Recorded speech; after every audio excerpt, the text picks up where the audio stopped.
Assalamualaikum warahmatullahi wabarakatuh.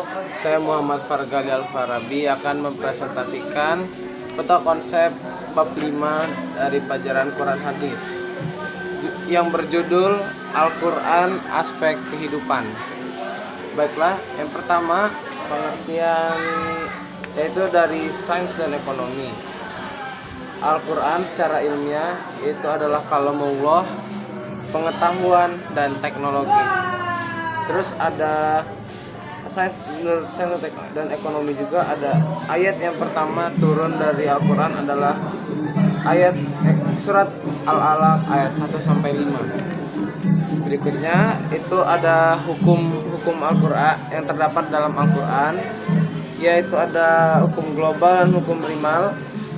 Hukum yang ada di dalam Al-Quran itu ada hukum perkawinan, Quran surat An-Nisa ayat 22 sampai 24, dan juga ada hukum perang, Quran surat Al-Hajj ayat 39 sampai 40. Berikutnya ada hukum antar bangsa di surat Al-Hujurat ayat 13. Lalu ada hukum perjanjian dalam surat Al-Anfal. Lalu ada hukum pidana dalam Quran surat Al-Maidah ayat 38. Lalu ada hukum waris di surat Al-Baqarah ayat 180. Oke.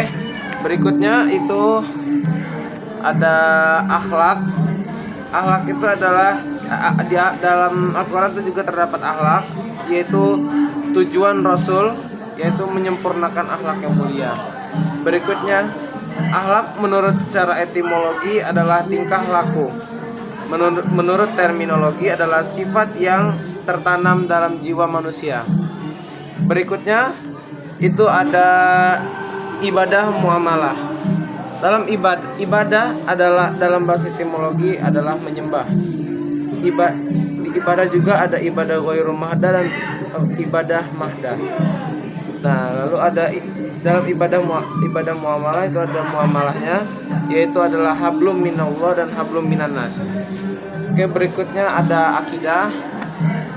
Ya, akidah kaidahnya adalah menurut secara etimologi adalah kepercayaan.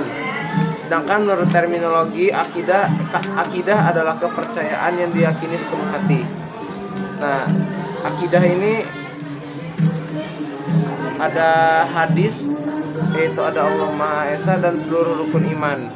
Lalu akidah juga mencakup Al-Quran. Oke, baiklah, sekian presentasi dari saya. Bila ada salah kata saya mohon maaf, dan kalau saya mohon ampun. Wabillahi taufiq wal hidayah. Wassalamualaikum warahmatullahi wabarakatuh.